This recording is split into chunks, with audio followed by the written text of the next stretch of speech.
Alors j'espère que vous allez bien. On se retrouve aujourd'hui pour le deuxième épisode de ce Chill Business Talk. Donc je réexplique rapidement ce que c'est avant de démarrer. Pour ceux qui n'avaient pas vu le premier épisode, le lien se trouve juste ici. Le concept, il est très simple. Je vous partage une petite box à FAQ sur Instagram. Vous me posez des questions, vos problématiques, etc.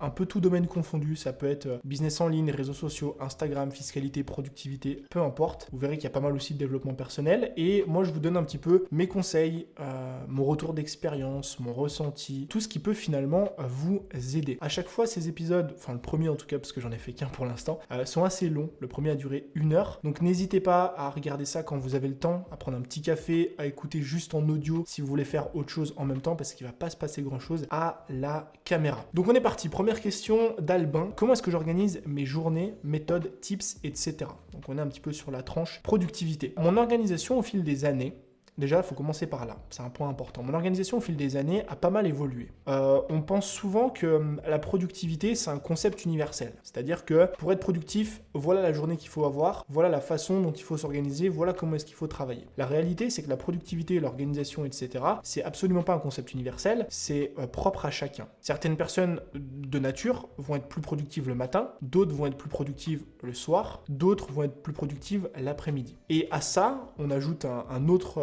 layer, une autre couche par-dessus, c'est finalement qu'est-ce que la productivité? Parce que souvent on associe la productivité au travail, comme je suis en train de le faire là, au développement d'un projet, au développement d'un business, alors qu'en réalité la productivité c'est finalement qu'est-ce que tu accomplis dans ta journée qui t'aide à avancer vers tes objectifs. Mais tes objectifs, c'est pas forcément développer un business et gagner plus d'argent, c'est aussi avoir des meilleures relations sociales, avoir des meilleures relations amoureuses, avoir une meilleure santé physique, avoir une meilleure santé mentale.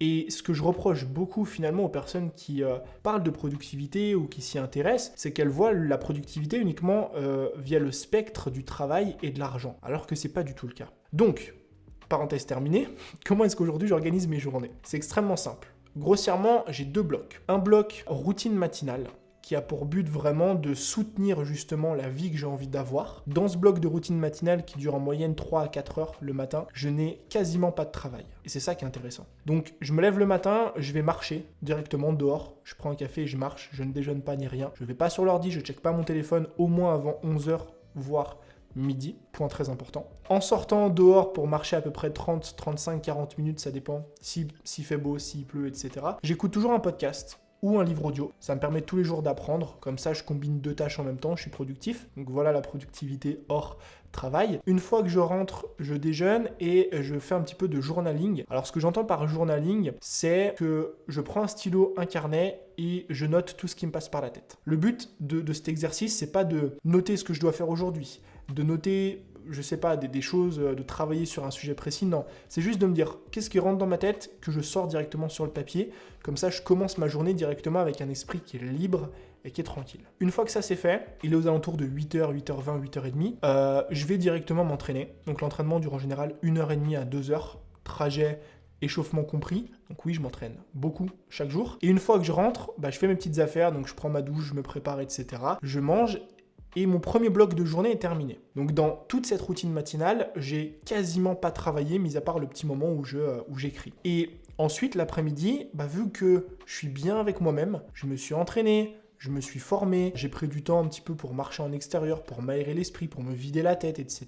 Je peux enfin commencer ma journée de travail. En général, ma journée de travail, elle dure entre 3 à 5 heures. Ça dépend. 5 heures dans lesquelles j'essaye d'être un maximum focus et productif. Donc si je peux batcher mes tâches, les rassembler, c'est ce que je fais. Plutôt par exemple que de tourner une vidéo le lundi, le mardi et le mercredi. Là, face caméra, on est mardi, il est 14h et aujourd'hui je vais tourner 4 vidéos. Donc c'est le système de batching que j'adore et dont je parle très souvent. Et j'essaye de faire aussi du deep work. Donc pour ceux qui n'ont pas lu le bouquin, je vous invite à lire. Le deep work, c'est vraiment se mettre 100% à fond dans une tâche très intense, très focus, éviter toute distraction pour justement pouvoir accomplir une journée entière de travail en seulement 3 ou 4 heures. Et après ça, c'est terminé. Grossièrement, en tout cas, c'est terminé. Après 17h30, 18h, je me laisse du temps pour moi, pour chiller, pour passer du temps avec ma famille, mes amis, etc. Donc, voilà aujourd'hui comment s'organisent mes journées. À savoir qu'elles ne se sont pas toujours organisées comme ça. Au fil des mois et des années, ça a pas mal évolué. Et c'est aussi un sujet qui est important parce que l'organisation, c'est pas juste gravé dans le marbre. Voilà comment je m'organise aujourd'hui et ce sera comme ça jusqu'à la fin de ma vie. C'est aussi de l'apprentissage en fonction de ce que vous apprenez en termes de méthode de productivité, de travail et d'organisation, mais aussi en fonction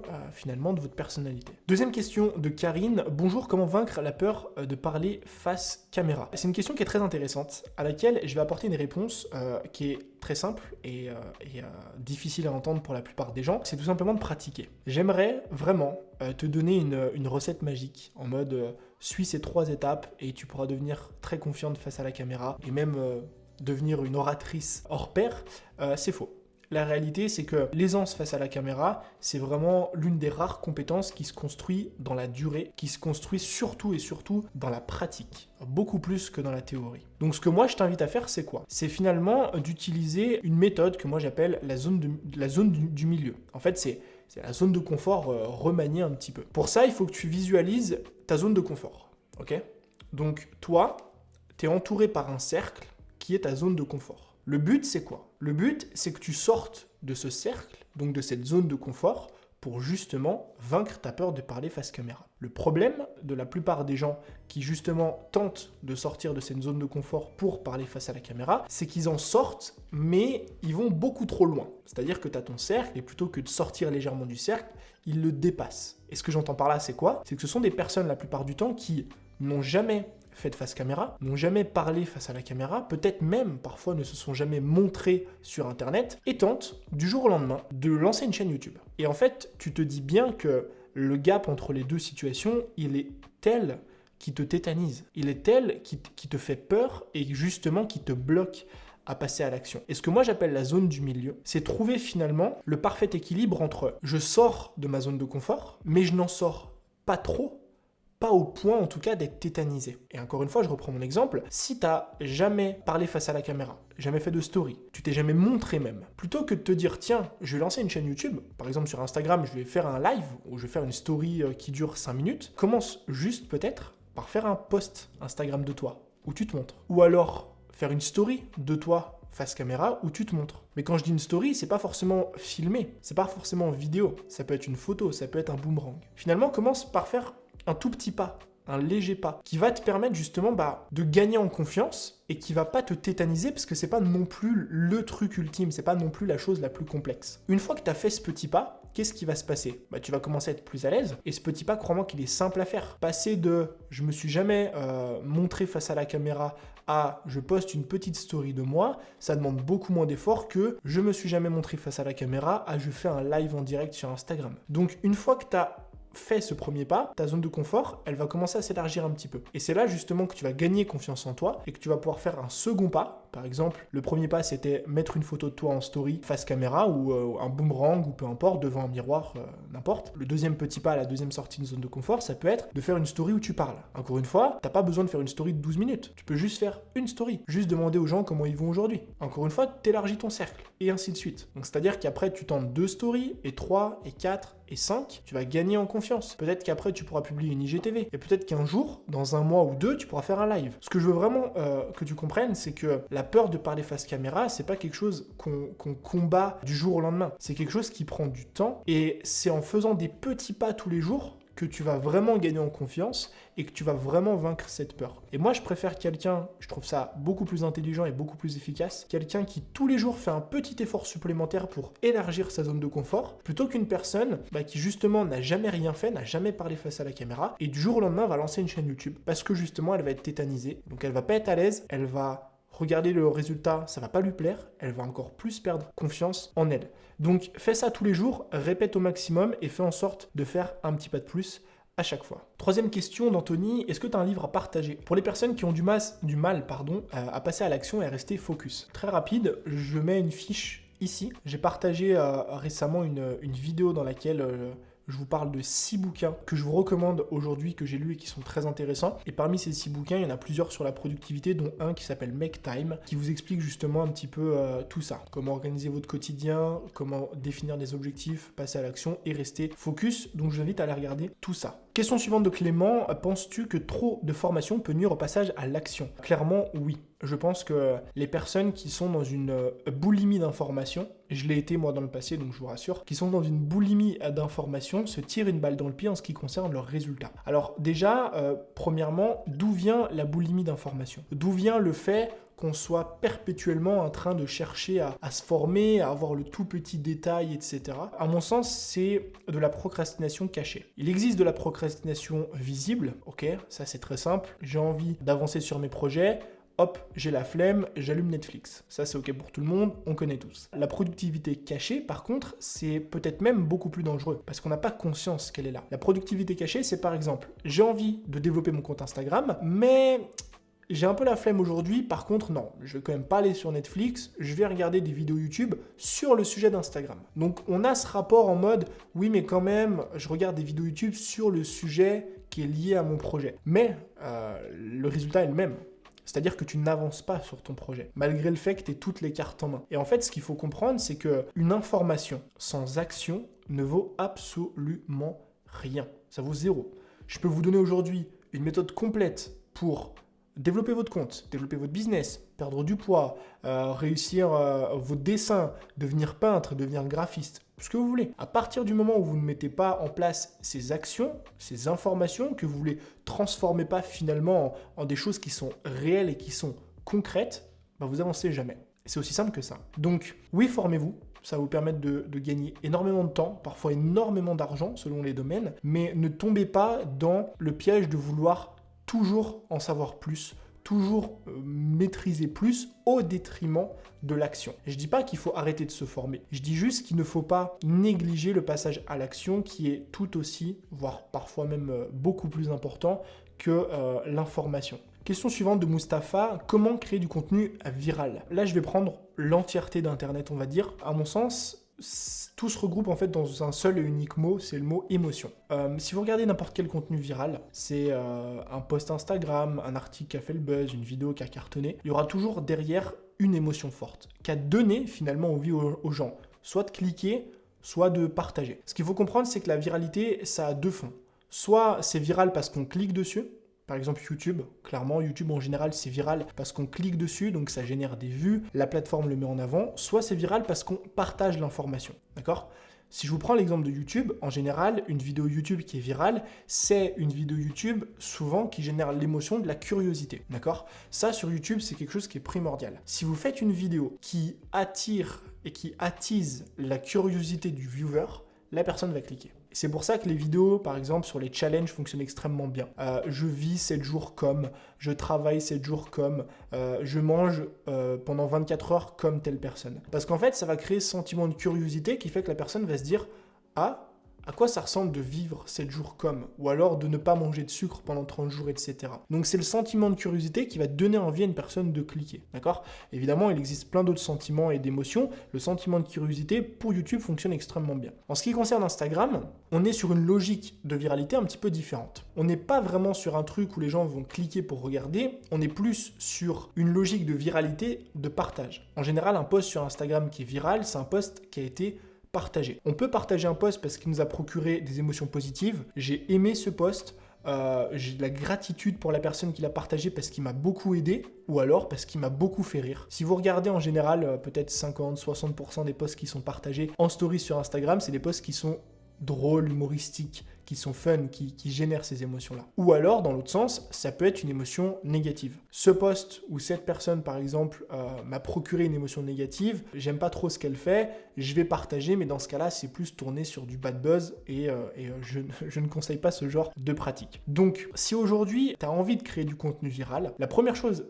et première question à te poser, qui est la base de tout développement d'audience et de business, c'est qui est ton client idéal? Pourquoi? Parce que pour comprendre comment créer du contenu viral, il faut d'abord comprendre à qui tu t'adresses. Parce que c'est là où tu vas pouvoir connecter au niveau des émotions. Parce que si tu veux attiser et attirer la curiosité de ton viewer, si tu veux faire en sorte de faire rire la personne qui est en face de toi, si tu veux connecter au niveau des valeurs de ton audience pour que cette personne se dise « il a les mêmes valeurs que moi, je vais partager ça parce que j'ai envie de montrer aux autres autour de moi que j'ai ces valeurs-là », il faut que tu connaisses la personne à qui tu t'adresses. Et ça, c'est le premier point. Et c'est sans doute le point le plus compliqué. Et deuxièmement, une fois justement que tu as une vision globale de la personne à qui tu t'adresses, tu vas chercher à te poser la question « comment est-ce que je peux susciter une émotion positive qui va donner envie à mon viewer, soit de cliquer si je suis sur YouTube ou un autre format comme ça, soit de partager le message. Et là, malheureusement, je peux pas trop te donner de conseils. En général, c'est des choses qui viennent avec le temps, avec la pratique. C'est aussi beaucoup d'analyse marketing, d'analyse de marché. Il faut que tu ailles regarder dans ta thématique, dans ton secteur, quels sont les posts qui sont viraux, quels sont les posts qui sont beaucoup partagés, quels sont les posts qui sont beaucoup vus, quelles sont les vidéos qui sont beaucoup vues, et chercher à comprendre pourquoi. Qu'est-ce qui fait que cette vidéo a marché? Moi, l'exemple que je t'ai pris tout à l'heure par rapport à YouTube, je le tire uniquement de mon chapeau. C'est juste moi qui suis allé voir des chaînes YouTube anglophones, françaises, qui connaissent un certain succès. Je suis allé regarder dans leurs top vidéos, et à chaque fois, c'est des concepts qui attirent et attisent la curiosité. Et c'est pour ça que j'en ai conclu justement que c'est des formats qui fonctionnaient assez bien. Donc, comprendre qui est son audience cible, comment est-ce que je peux susciter des émotions positives pour donner envie à la personne de cliquer ou de partager et faire une étude de marché pour justement comprendre un petit peu mieux tout ça. Question suivante de Mindspace. Penses-tu qu'Instagram est toujours en 2021-2022 une plateforme, la bonne plateforme pour mon business? À mon sens, donc si la question c'est est-ce que Instagram c'est toujours intéressant pour développer un business en 2021-2022, à mon sens la réponse c'est un grand oui. C'est un énorme oui même, j'ai envie de dire. Cette question elle est très légitime parce que depuis des années, chaque année, depuis 4 ans maintenant, on me pose cette question-là. Est-ce que oui ou non c'est possible de réussir cette année, donc en 2017, en 2018, en 2019, en 2020, 2021? Chaque année je réponds la même chose. Pourquoi? Parce qu'en fait, d'un côté, on a ce sentiment donc qui amène à cette question d'avoir de plus en plus de concurrence. On a l'impression que dans notre thématique, dans notre domaine, il y a de plus en plus de contenus qui sont créés là-dedans. Si vous prenez ne serait-ce que le domaine du coaching sportif, il y a beaucoup plus de coachs sportifs aujourd'hui qu'il n'y en avait il y a 4-5 ans en arrière sur Instagram. Pourquoi? Ça, c'est des questions plus sociologiques, des personnes qui ont envie d'entreprendre, de gagner leur indépendance, l'avènement et le développement des réseaux sociaux, etc. Mais, d'un autre côté, on a aussi du côté consommateur une croissance. Il y a de plus en plus de consommateurs, de plus en plus de personnes qui passent de plus en plus de temps sur les réseaux, et aussi, si on parle de business, de plus en plus d'acheteurs. Aujourd'hui, on achète donc beaucoup plus sur Internet qu'il y a 3, 4, 5 ans en arrière, et on achète même beaucoup plus sur Instagram qu'il y a 3, 4, 5 ans en arrière. Donc finalement, on se retrouve dans une situation où les deux côtés s'équilibrent. Oui, il y a plus de concurrence, mais aussi il y a plus d'acheteurs, de consommateurs. Donc je pense que, ne serait-ce que pour ça, c'est toujours une bonne plateforme en 2021-2022. Et je vais rajouter aussi toute la partie mise à jour et développement d'Instagram. Si vous prenez ne serait-ce que la mise à jour qui a été effectuée l'année dernière sur les réels, honnêtement, c'est une aubaine incroyable pour tous les business en ligne aujourd'hui. Moi, à l'époque, quand j'ai démarré sur Instagram en 2017, pour développer un compte et toucher ne serait-ce que 50 000 personnes, c'était quelque chose d'extrêmement compliqué. Grâce notamment, je parle juste au post Instagram. Aujourd'hui, avec un réel, peu importe la taille de votre compte, vous pouvez toucher ces 50 000 personnes. Donc ce que j'entends par là, c'est qu'Instagram nous met, en plus de ça, de plus en plus d'outils à disposition pour justement développer notre business. Là, je parle uniquement des réels, mais on a Instagram Shop qui va se développer de plus en plus. On a IGTV Ads qui va permettre de monétiser justement ces IGTV. On a les réels avec les bonus qui vont justement nous permettre de rémunérer les vues qu'on a sur les réels et ainsi de suite. Donc, grâce en plus à toutes ces mises à jour, on va avoir un panel d'opportunités sur la plateforme dans les prochaines années en ce qui concerne le développement d'un business. Donc à mon sens, oui, Instagram en 2021 est toujours une bonne plateforme pour développer son business. Question suivante, quel statut est préférable pour devenir formateur? Alors honnêtement, la meilleure chose c'est d'aller au plus simple. Si aujourd'hui vous n'avez pas de business, que vous ne générez pas de revenus et que vous voulez justement entreprendre pour vendre de la formation, clairement, en France, la meilleure solution, c'est celle de micro-entrepreneur. Auto-entrepreneur, auto-entreprise, peu importe, parce que c'est la situation, ou c'est le statut, on va dire, où il y a les charges les plus faibles. Si je compare à une société, par exemple, c'est aussi le statut qui est le plus simple en termes de gestion. Encore une fois, si je compare à une société. Donc pour ça, tu te rends sur Internet, tu tapes créer sa micro-entreprise. Normalement, je crois que ça se fait sur le site de l'auto-entrepreneur ou alors le site de l'URSSAF. Et grossièrement, tu vas devoir remplir quelques indications, ton nom, ton prénom, ton adresse, le nom de ta société, etc. La seule chose sur laquelle je t'invite à prendre contact avec l'organisme, donc avec l'URSSAF, c'est en ce qui concerne le code NAF. Si je dis pas de bêtises, je crois. C'est en gros, enfin non, c'est pas le code NAF, mais ça va être au niveau de la spécialisation de ta micro-entreprise, en fait la définition. Parce que être formateur, c'est super, mais t'es formateur dans quoi? Est-ce que t'es formateur en marketing digital? Est-ce que t'es consultant web? Est-ce que t'es web développeur? Est-ce que tu vas vendre de la formation dans le développement personnel, dans le coaching sportif, dans la naturothérapie, etc. Donc, si t'as pas envie de faire de bêtises, si t'as envie de faire les choses bien dans l'ordre, tu passes un petit coup de fil, t'expliques ce que tu vas faire, elle va te dire justement dans quelle catégorie est-ce que tu dois créer ta micro-entreprise, et honnêtement, en moins d'1 heure, c'est terminé. La chose qui peut être intéressante selon ton âge et selon ta situation, c'est de souscrire à ce qu'on appelle l'ACRE. Alors je sais pas si ça a changé de nom ou pas depuis, mais c'est ACRE, et en fait, c'est un dispositif en France qui te permet d'avoir un abattement des charges, je crois de 11 ou 12% la première année, enfin ça change tout le temps, je sais jamais, mais qui est applicable selon certaines conditions. Si tu as moins de 25 ans, si tu es en reconversion professionnelle ou alors si tu es au chômage, enfin bref, il y a plein d'autres cas qui peuvent justement te permettre de bénéficier de l'ACRE et c'est toujours quelque chose dont on peut profiter quand on crée sa micro. Question suivante de Mindspace. Quelle autre plateforme trouves-tu intéressante, je pense en termes de développement de business, réseaux sociaux? Clairement, ça, YouTube.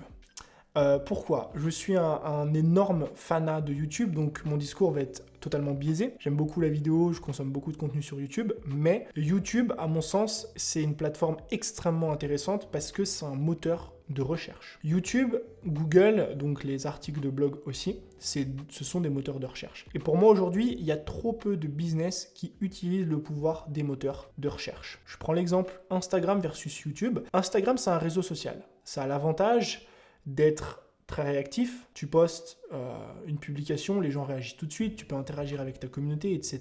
Le problème d'un réseau social, Instagram, Twitter, d'autres réseaux sociaux comme ça, c'est qu'en fait, on est dans un flux continu et instantané. Tu postes une photo, elle génère des likes, et une fois que ces likes sont générés, la photo part aux oubliettes. Ce que j'entends par là, c'est que les photos que tu as publiées il y a 6 mois en arrière n'ont aucune interaction aujourd'hui. A l'inverse, un moteur de recherche comme Google par exemple ou YouTube sur les articles de blog est basé, comme son nom l'indique, en fait sur des recherches. C'est-à-dire que les gens ne vont pas scroller un fil d'actualité et attendre de tomber magiquement sur une vidéo. Ils vont en fait dans une intention de trouver une solution à un problème. Je vais sur Google pour taper comment perdre du poids. Ou alors je vais sur YouTube pour taper comment voyager pas cher. Et là, tu vas justement pouvoir créer du contenu qui répond vraiment à ce problème-là. Et en plus, et c'est à mon sens le gros avantage de ces moteurs de recherche, c'est que tu gères un flow et un flux de trafic continu, même des années et des années après avoir publié ta vidéo.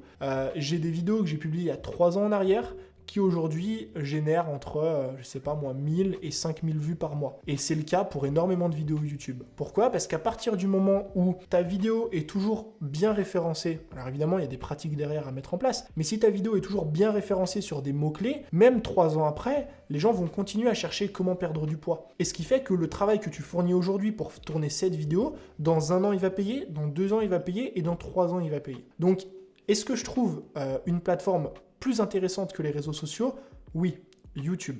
Parce que moi, j'aime la vidéo, mais il y a aussi les articles de blog en ce qui concerne les moteurs de recherche. Mais il faut comprendre le pouvoir des moteurs de recherche. Et à mon sens, c'est quelque chose aujourd'hui qui est encore trop sous-estimé. Question suivante de Tia, comment être sûr que ça va fonctionner? Je pense que c'est une question qui est tournée autour d'un projet, pro ou perso, peut-être le développement d'un business en ligne. J'aimerais bien te dire que en appliquant une simple méthode, tu es sûr de réussir et tu es garanti de réussir. La réalité, c'est que c'est faux en fait. Le truc, c'est que peu importe le projet que tu vas lancer, et peu importe si tu t'es formé, pas formé, etc., il y a toujours tellement de facteurs différents qui influent sur ton résultat que tu peux pas être sûr à 100% de réussir. Tu peux être sûr à 80%, tu peux être sûr à 70%, tu peux être sûr à 50%, mais tu pourras jamais mettre ta main à couper que ce projet-là va forcément réussir. Il y a toujours une toute petite part de risque, parfois plus ou moins grande. Et j'ai envie de dire que finalement, c'est ça être entrepreneur. Être entrepreneur, c'est pas réussir à 100%. Être entrepreneur, c'est justement avoir tellement envie de ce projet, avoir tellement la flamme, avoir tellement envie de changer les choses, qu'on est prêt à prendre ce petit pourcentage de risque, on est prêt à travailler des jours, des semaines, des mois ou des années, on est prêt à dépenser une somme d'argent plus ou moins grande, même si on n'est pas garanti de réussir. Donc si aujourd'hui tu as vraiment envie d'entreprendre, juste accepte qu'il y a du risque, accepte que c'est pas sûr que ça fonctionne, mais par contre, si ça fonctionne, crois-moi que l'après, la vie que tu auras après justement ce projet-là, elle vaut 10 000 fois le petit échec que tu pourrais rencontrer si jamais ça fonctionne pas. Le dernier truc que j'aimerais te dire en ce qui concerne ta question, c'est qu'un entrepreneur, c'est quelqu'un qui minimise les risques. Évidemment, je suis pas en train de te dire prends n'importe quel projet et fonce là-dedans tête baissée. Je suis en train de te dire qu'un entrepreneur, c'est quelqu'un qui est prêt à prendre des risques. Mais à prendre des risques qui sont intelligents, des risques qui sont conscientisés. Donc, ce que je t'invite à faire si tu as envie d'entreprendre, de lancer un projet, c'est finalement de regarder les risques qu'il y a. Les risques qu'il y a d'un point de vue financier, les risques qu'il y a d'un point de vue fiscal, d'un point de vue juridique, d'un point de vue bref. Tous les risques qu'il y a finalement en ce qui concerne ce projet. Est-ce que oui ou non tu peux perdre de l'argent? Est-ce que oui ou non tu peux aller en prison si tu fais mal quelque chose, etc. Et ensuite, tu vas prendre chaque section et tu vas essayer de minimiser le risque. Je te prends un exemple tout bête. Tu as envie d'investir en immobilier. C'est un sujet qui est extrêmement vaste et extrêmement complexe. L'un des risques, c'est quoi? C'est que j'investisse de l'argent et que finalement, je n'ai pas de retour sur investissement parce que j'ai mal fait quelque chose. Eh bien, comment est-ce qu'on minimise ce risque? En se formant. On se forme pour choisir la bonne fiscalité pour nos biens, on se forme pour investir notre argent de la bonne façon, et ainsi de suite. Okay? Et selon le projet, si c'est un projet par exemple sur Internet, en général, le seul risque que tu as, c'est juste d'abandonner. C'est juste, même pas d'abandonner en fait, c'est juste d'avoir perdu ton temps. Parce que développer un business en ligne, c'est quelque chose qui coûte en général très peu d'argent, qui demande des compétences, donc il va falloir que tu te formes, qui demande beaucoup de travail, il va falloir que tu travailles beaucoup, mais au pire, la seule chose que tu auras perdu, c'est un petit peu de temps, et après tu pourras passer à autre chose. Dernière question de Stéphanie, quelles sont les tâches que tu délègues aujourd'hui dans ton business? Je vais parler, alors au-delà des tâches, je vais parler des pôles, je pense, parce que les tâches, sinon il y a une liste infinie finalement de tâches que je délègue. Le premier pôle, c'est le pôle vidéo. Donc le pôle vidéo, c'est Maxime,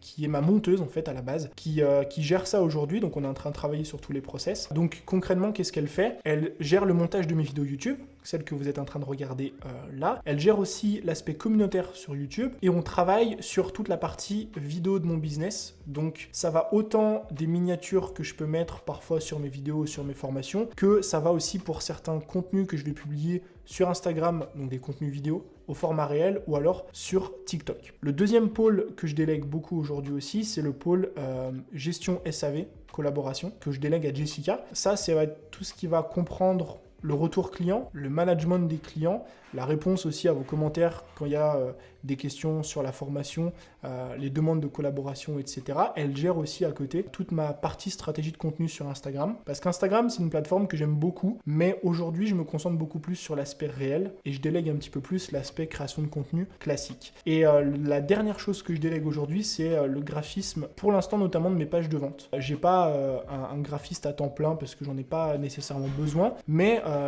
Sarah, du coup, coucou aussi, qui est la graphiste qui gère aujourd'hui la création de certaines de mes pages de vente. Et mis à part ça, c'est tout. C'est-à-dire que j'ai pas non plus énormément de choses à déléguer dans mon business. Pourquoi? Parce que j'ai processisé au maximum, ce qui fait que moi, je peux me concentrer en amont finalement sur les tâches qui sont importantes, déléguer ça en dessous par la suite et pas nécessairement avoir besoin de beaucoup de personnes. Si jamais vous avez des questions en ce qui concerne la création des process ou la délégation, c'est vrai que c'est quelque chose dont je parle très peu, donc n'hésitez pas juste en dessous à me les mettre dans les commentaires. C'était tout pour cette vidéo qui touche à sa fin, qui commence à être un petit peu longue. Si vous voulez un épisode 3, n'hésitez pas à me le dire juste en dessous dans les commentaires et à me poser quelques questions auxquelles je pourrais répondre dans le prochain épisode. Encore une fois, je vous remercie d'avoir regardé cette vidéo jusqu'à la fin. Je vous dis à très vite. C'était Tony.